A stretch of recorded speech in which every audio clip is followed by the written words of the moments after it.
Assalamualaikum warahmatullahi wabarakatuh. Perkenalkan, nama saya Muhammad Arianatalla, NIM 2003015010179 dari kelas PJKRD, mata kuliah Filsafat Penjas. Kali ini saya akan mempresentasikan PowerPoint saya. Perkembangan olahraga di Indonesia. 1. Pada masa gerak badan tahun 1945 sampai 1950, pemerintah Republik Indonesia pada masa itu menyadari pentingnya pendidikan untuk pembangunan bangsa dan negara, termasuk di dalamnya Gerak Badan Nasional. Pada masa itu, Indonesia masih sibuk menghadapi perjuangan melawan Belanda. Sekolah olahraga sebagai bagian dari akademi militer mewajibkan anak aslinya menjalani latihan-latihan fisik dan olahraga sebagai bagian mutlak dari pendidikan militer selama 6 bulan. Kebanyakan pengajarnya adalah orang sipil, diantaranya adalah beberapa warga. 2. Masa pendidikan jasmani tahun 1950 sampai 1961. Dengan selesainya perjuangan fisik, datanglah masa subur untuk melaksanakan gagasan-gagasan baru di sekolah. Di bawah panji-panji pendidikan jasmani, terbitnya Undang-Undang Nomor 4 tahun 1950 yang kemudian menjadi Undang-Undang Nomor 121 tahun 1945. Memberikan landasan kuat kepada pelaksanaan kegiatan olahraga di sekolah. Dalam penjelasan bab 6 tentang pendidikan jasmani, terbaca pasal 9 untuk melaksanakan maksud dari bab 2 pasal 3 tentang tujuan pendidikan dan pengajaran harus meliputi kesatuan rohani dan jasmani, serta struktural dibentuk inspeksi pendidikan jasmani.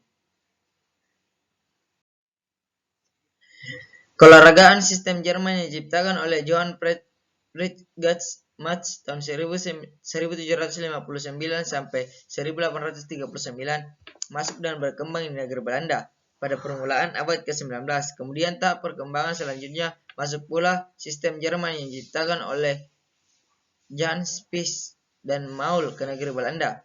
Pengaruh-pengaruh ini selanjutnya digunakan oleh Belanda, mula-mula hanya dalam kalangan militer, tetapi kemudian masuk juga di sekolah-sekolah dan masyarakat. Oleh karena militer dalam penjajahan Belanda di Indonesia banyak mempunyai pengaruh, maka akhirnya di Indonesia sistem Jerman ini berkembang tidak hanya di lingkungan militer tetapi di lingkungan sekolah, bahkan lingkungan masyarakat. Keolahragaan sistem Austria diciptakan oleh Goldhofer dan Streicher, didorong oleh keadaan anak-anak akibat perang yang memerlukan perubahan pendidikan. Sistem Austria berpangkal pada anak, Pomkins-Aus, dan memperhatikan pedagogik dalam menyajikan latihan-latihan. Latihan disusun secara sistematik dengan kategori berjenjang, normalisasi, pembentukan, prestasi, dan seni gerak. Setiap latihan harus mempunyai bentuk dan isi. Bentuk ditentukan oleh keadaan tubuh dan kemampuan, sedangkan isi memberikan arti dari latihan yang diberikan. Karena sistem Austria ini sesuai dengan kemajuan zaman, maka sampai berakhirnya penjajahan Belanda di Indonesia, sistem tersebut tetap digunakan di sekolah-sekolah. Bahkan guru-guru yang dididik antara tahun 1950 sampai 1960 masih menerima pelajaran sesuai dengan gagasan Goldhofer dan Streicher.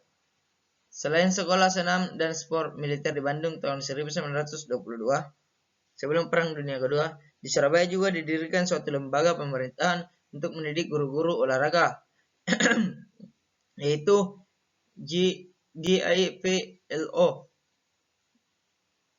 yaitu singkatan dari Gemeentelijk Instituut voor Lichamelijke Opvoeding. Pada tahun 1941 Masehi didirikan pula suatu lembaga untuk mendidik guru-guru olahraga, Schademets Instituut voor Lichamelijke Opvoeding, disingkat AILO, di Surabaya. Menghayati kegiatan-kegiatan yang dilaksanakan oleh pemerintah Jepang, olahraga pada waktu itu dimanfaatkan oleh Jepang untuk itu: 1. Memperkenalkan olahraga militer, 2. memperkuat fisik dan mental para pemuda, 3. sebagai tontonan yang kreatif, 4. menyalurkan kegiatan pemuda atau masyarakat ke arah positif agar terlena dari alam penjajahan, dan yang kelima, memperkenalkan kebudayaan Jepang, khususnya olahraga sumo, judo, karate, dan olahraga-olahraga kecil lainnya versi Jepang. Di sekolah dan di masyarakat, olahraga digalakkan agar murid-murid dapat mempelajari olahraga yang dikehendaki oleh Jepang. Jepang mengumpulkan guru-guru yang berjasa normal school, quick school, atau guru-guru lainnya untuk mengikuti kursus khusus bagi guru olahraga agar dapat mengajarkan olahraga wajib. Materi pelajaran olahraga di sekolah yang diberikan adalah 1. Olahraga wajib, senam pagi, kyoren baris berbaris, cara bertempur dengan bayonet, yaitu alat senapan dari kayu, dan kaki lari. Yang kedua, olahraga tidak wajib. Pelaksanaannya disesuaikan dengan fasilitas yang ada. Para murid diperkenalkan olahraga judo, sumo, dan karate, serta permainan-permainan asal Jepang. Misalnya menyumbangkan tiang bendera yang dibuat dari batang pinang.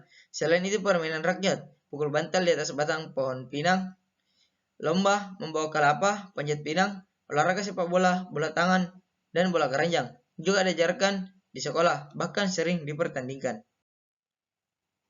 Pada masa kedudukan Jepang, sekolah-sekolah di Indonesia tiap pagi diwajibkan bersenam, dan pada waktu tertentu bersama-sama pegawai dan tentara Jepang senam, teiso, atau melakukan senam diiringi dengan radio dan lagu, razio teiso, di lapangan terbuka. Kegiatan senam ini menjadi masalah karena dilaksanakan dengan setengah paksaan dari pihak Jepang. Melalui pendidikan olahraga di Indonesia, para siswa belajar baris berbaris, perang-perangan dengan senapan bersangkur, tiruan, dan latihan fisik lainnya yang berat-berat termasuk gotong royong, gali lubang perlindungan, membuat lapangan terbang, dan mencangkul kebun. Selanjutnya terbentuknya kabinet yang pertama pada tanggal 19 Agustus 1945. Kementerian Pendidikan Pengajaran membentuk suatu lembaga yang bertugas merencanakan dan melaksanakan pengurusan di bidang keolahragaan di sekolah, yaitu Inspeksi Pendidikan Jasmani. Inspeksi Pendidikan Jasmani adalah organisasi di bawah Jabatan Pengajaran. Olahraga di masyarakat diurus oleh lembaga di bawah Jabatan Pendidikan Masyarakat. Kementerian Pengajaran dalam melaksanakan tugas di bidang pembinaan dan pengembangan fisik adalah 1.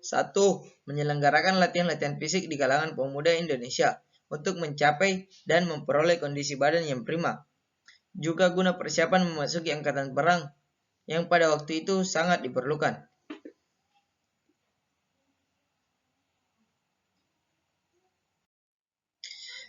Yang kedua, mengusahakan rehabilitasi fisik dan mental bangsa Indonesia agar dapat berperang serta di forum internasional. Ketiga, membangun kembali cabang-cabang olahraga yang tersebar dan bercerai-berai. Keempat, membentuk organisasi induk cabang olahraga yang belum tersusun. Yang kelima, menerbitkan majalah pendidikan jasmani dengan simbol obor menyala dan 5 gelang. Yang keenam, mempersiapkan Pekan Olahraga Nasional ke-1, PON pertama.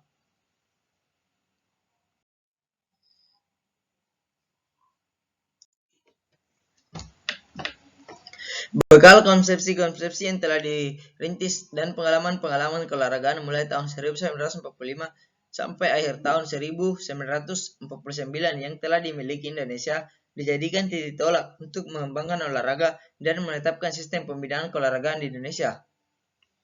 Yakni 1. Keolahragaan di lingkungan masyarakat dibina oleh masyarakat sendiri dengan bimbingan dan pengawasan oleh pemerintah. Yang kedua, keolahragaan di lingkungan sekolah dibina langsung oleh pemerintah. Yang ketiga, keolahragaan di lingkungan sekolah, pelaksanaan, pengaturan, pengurusan dan pembinaan langsung dipegang oleh pemerintah, yaitu ditugaskan kepada Kementerian Pendidikan, Pengajaran dan Kebudayaan, yang pelaksanaannya dilakukan oleh Inspeksi Pusat Pendidikan Jasmani.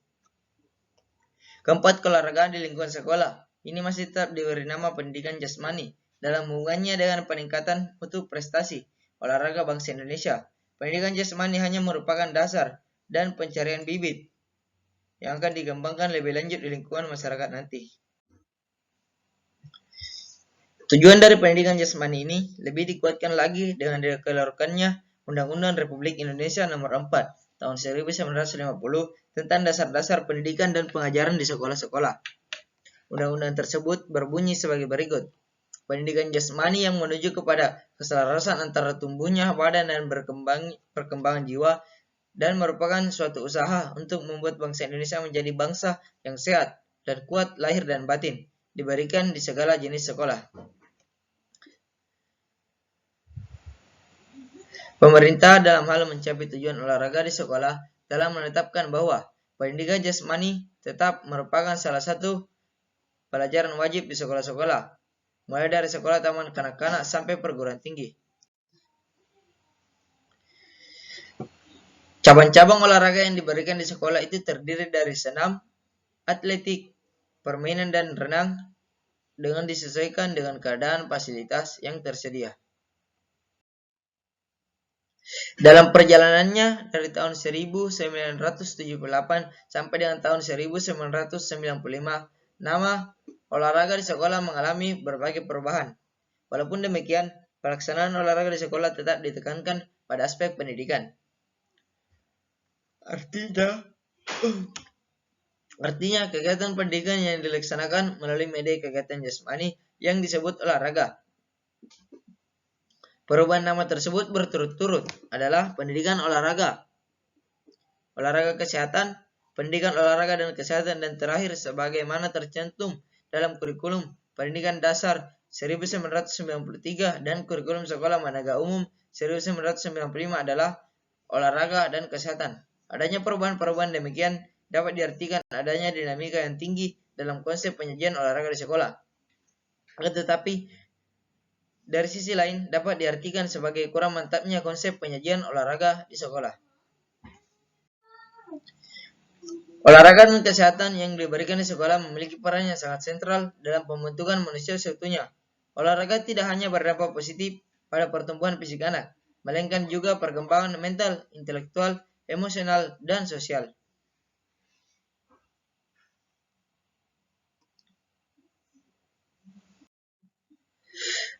Diberikannya penjaskes-strek sebagai rangkaian isi kurikulum sekolah bukanlah tanpa alasan, karena kurikulum yang merupakan seperangkat pengetahuan dan keterampilan merupakan upaya sistematis untuk membekali siswa peserta didik untuk mencapai tujuan tertentu. Dalam hal ini adalah menjadi manusia yang lengkap dan utuh. Tidak ada pendidikan yang lengkap tanpa pendidikan jasmani, dan tidak ada olahraga tanpa media gerak. Karena gerak sebagai aktivitas jasmani merupakan dasar alami bagi manusia untuk belajar mengenal dunia dan dirinya sendiri.